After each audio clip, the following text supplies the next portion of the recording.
Hi friends, అందరికీ నమస్కారం. Welcome back to our channel. ఈ రోజు కోయంబత్తూరులోని ఈషా ఫౌండేషన్ గురించి మీతో షేర్ చేసుకోబోతున్నాను.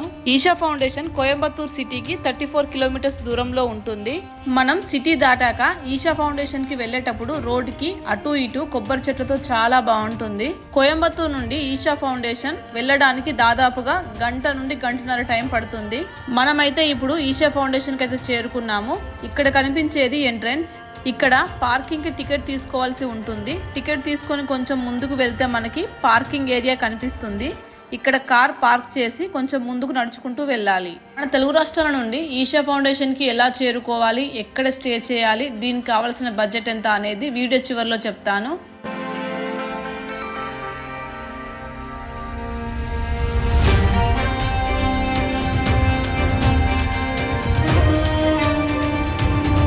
ఒకవేళ మీరు ఈషా ఫౌండేషన్ కి మధ్యాహ్నం వరకు రీచ్ అయితే ఫస్ట్ ధ్యానలింగాన్ని దర్శించుకొని లింగభైరవిని దర్శించుకొని తర్వాత ఆదియోగి స్టాచ్యూ దగ్గరికి వెళ్ళండి. ఇప్పుడు ఆదియోగి స్టాచ్యూ నుండి ధ్యానలింగం వెళ్దాం రండి. ఆదియోగి స్టాచ్యూ నుండి ధ్యానలింగం 1 కిలోమీటర్ దూరం ఉంటుంది. మనం నడిచి వెళ్ళొచ్చు లేదా ఎడ్ల బండ్లు ఉంటాయి, ఎలా అయినా వెళ్ళొచ్చు. ఎడ్ల బండ్లలో వెళ్ళాలి అంటే టికెట్ తీసుకోవాలి. టికెట్ కాస్ట్ ఒక్కరికి 10 రూపీస్. మేము ముందు ధ్యానలింగాన్ని దర్శించుకొని తర్వాత ఆదియోగి వద్దకు వెళ్తాం. మీ ఇష్టం, ఎలా అయినా వెళ్ళొచ్చు.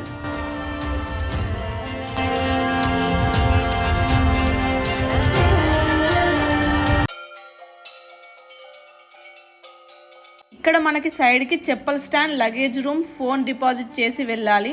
లోపల ఫోన్ అలో చేయరు. సో మనం ఇక్కడే ఫోన్ డిపాజిట్ చేసి వెళ్ళాలి. ఇదే ధ్యానలింగాన్ని దర్శించడానికి ప్రధాన ద్వారం. దీనిని సర్పవాసల్ అంటారు. చాలా బాగా డిజైన్ చేశారు కదా. లోపల మనం ధ్యానలింగాన్ని, లింగభైరవి దేవిని దర్శించుకుంటాం. లోపల చాలా బాగుంటుంది. ధ్యానలింగం ముందు ఒక పెద్ద నంది ఉంటుంది. ధ్యానలింగం ఎంతో మంది ధ్యానుల ఆకాంక్ష. ఈ ధ్యానలింగం ప్రపంచంలో అతిపెద్ద పాదరస ఆధారిత సజీవ లింగం. సద్గురుచే సజీవ ప్రాణ ప్రతిష్ఠ చేయబడింది. ఈ శివలింగం 7 చక్రాలు అత్యున్నత స్థాయిలో శక్తితో నింపబడి ఉన్నాయి.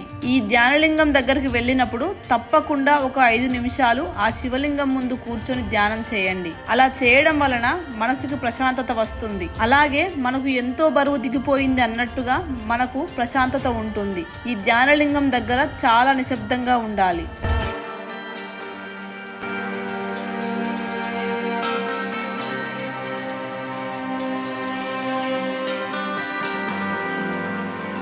అలాగే మనకు లోపల చంద్రకుండ్, సూర్యకుండ్ ఉంటాయి. అందులో స్నానం చేయాలి అనుకునే వారు చేయొచ్చు. ఆడవారు చంద్రకుండ్ లో స్నానం చేస్తారు, మగవారు సూర్యకుండ్ లో స్నానం చేస్తారు. Ticket cost 20 rupees.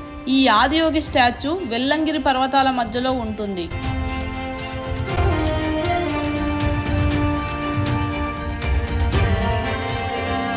లో ఒక్కసారైనా విజిట్ చేయాల్సిన ప్లేస్ ఇది. లింగభైరవి దేవి గురించి షార్ట్ గా నాకు తెలిసింది చెబుతాను. శివుడు లింగ రూపంలో ఉండడం సహజం, కానీ అమ్మవారు లింగ రూపంలో ఉండడం చాలా అరుదు. లింగ రూపంలో భైరవి దేవి ప్రత్యేకంగా దర్శనమిస్తారు. భైరవి భైరవుని సతీమణి. శివుడి మరో రూపమే భైరవుడు. లింగభైరవి విశ్వంలోని సృజనాత్మక శక్తికి ప్రతీకగా నిలుస్తుంది. ఈ రూపంలో స్త్రీ శక్తిని అత్యున్నత శక్తిగా చూడవచ్చు. సద్గురు ఈ ఈషా ఫౌండేషన్ లో ప్రాణప్రతిష్ఠ అనే పురాతన శక్తివంతమైన ప్రక్రియ ద్వారా లింగభైరవి దేవిని ప్రతిష్ఠించారు.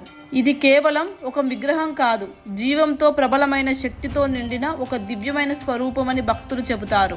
లింగభైరవి దేవిని పూజించడం వల్ల మనకు శారీరక, భౌతిక శ్రేయస్సుతో పాటు ముఖ్యంగా ఆధ్యాత్మిక ఎదుగుదల లభిస్తుందని భక్తులు నమ్ముతారు.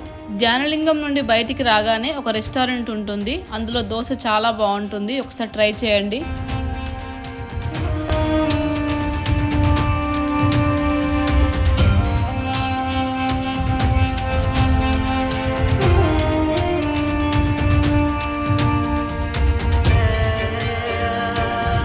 ఈషా ఫౌండేషన్ కి వెళ్లేవారు ఒకటి గుర్తు పెట్టుకోండి, వర్షం పడితే మాత్రం గ్లేజర్ షో వెయ్యరు. ఇప్పుడు ఆదియోగి గురించి తెలుసుకుందాం. ఆదియోగి అంటే మొదటి యోగి అని అర్థం. మొదటి యోగి ఆ మహాశివుడే. అందరూ సద్గురు అనే పిలుచుకునే జగ్గి వాసుదేవ్ గారు ఆదియోగి స్టాచ్యూని డిజైన్ చేసి కన్స్ట్రక్షన్ చేయడానికి 2.5 years సమయం పట్టింది.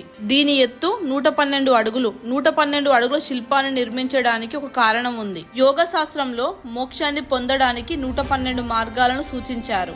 అదే విధంగా మానవ శరీరంలో 112 చక్రాలుంటాయి. దీనికి చిహ్నంగా 112 అడుగులతో ఈ శిల్పాన్ని నిర్మించారు. అలాగే ఈ స్టాచ్యూ ముందు ఉన్న ఆలయంలో యోగేశ్వర శివలింగాన్ని ప్రతిష్ఠించారు.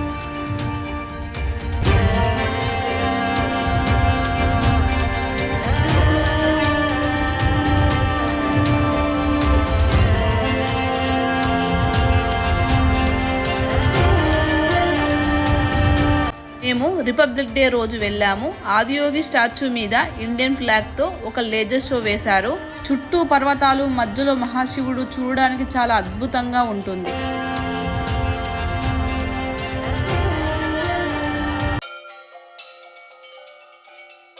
ఎవ్రీడే ఈవినింగ్ 7కి లేజర్ షో ఉంటుంది. అది ఒక 20-25 మినిట్స్ ఉంటుంది.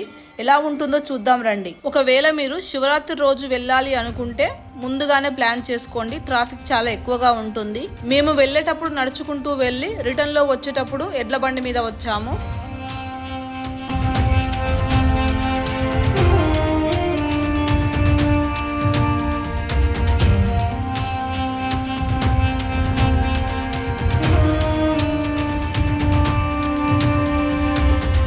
ఇప్పుడు మనం మన తెలుగు రాష్ట్రాల నుండి ఈషా ఫౌండేషన్ కి ఎలా చేరుకోవాలి అనేది ఈ వీడియోలో తెలుసుకుందాం. అలాగే ఎక్కడ స్టే చేయాలి, ఈ ట్రిప్ కి కావాల్సిన బడ్జెట్ ఎంతో తెలుసుకుందాం. ఈషా ఫౌండేషన్ కోయంబత్తూరు నుండి 34 కిలోమీటర్స్ దూరంలో ఉంటుంది.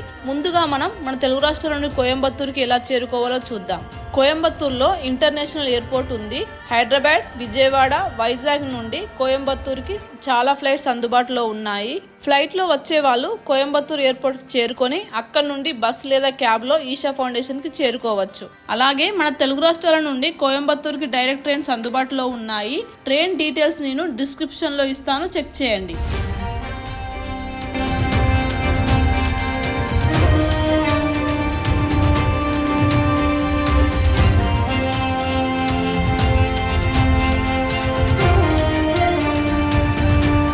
ఇప్పుడు ఎక్కడ స్టే చేయాలో చూద్దాం. మీరు ఒకవేళ రూమ్ తీసుకోవాలి అంటే కోయంబత్తూరులోని గాంధీపురంలో రూమ్ తీసుకోండి. లేదా మీరు ఈషా ఫౌండేషన్లోనే రూమ్ తీసుకోవాలి అనుకుంటే ముందుగా బుక్ చేసుకోవాల్సి ఉంటుంది. ఆ బుకింగ్ లింక్స్ నేను డిస్క్రిప్షన్లో ఇస్తాను, చెక్ చేయండి. ఆ లింక్లో ఉన్న ఫోన్ నెంబర్కి ఫోన్ చేస్తే వాళ్ళు మనకు కాంటాక్ట్ అవుతారు. అలాగే ఏ డౌట్ ఉన్నా వాళ్ళు ఎక్స్ప్లెయిన్ చేస్తారు. ఒకవేళ బస్కి వెళ్ళాలి అనుకుంటే కోయంబత్తూరు బస్ స్టాండ్ నుండి ఈషా ఫౌండేషన్కి చాలా బస్సెస్ అందుబాటులో ఉంటాయి. అలాగే బైక్ రెంటల్స్ కూడా దొరుకుతాయి.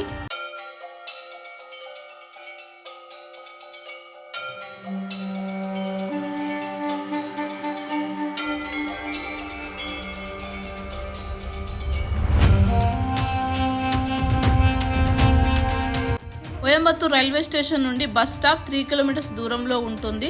ఉదయం 5 గంటల నుండి ఈషా ఫౌండేషన్ బస్సులు అందుబాటులో ఉంటాయి. ఒకవేళ మీరు బస్ లేదా క్యాబ్ లో వెళ్ళాలి అనుకుంటే 800 నుండి 1000 వరకు ఛార్జ్ చేస్తారు. బస్ కి వెళ్తే 40-50 రూపీస్ లో వెళ్ళొచ్చు. వీడియో కనుక మీకు నచ్చినట్లయితే లైక్ చేయండి, షేర్ చేయండి, సబ్స్క్రైబ్ చేసుకోండి. Thank you.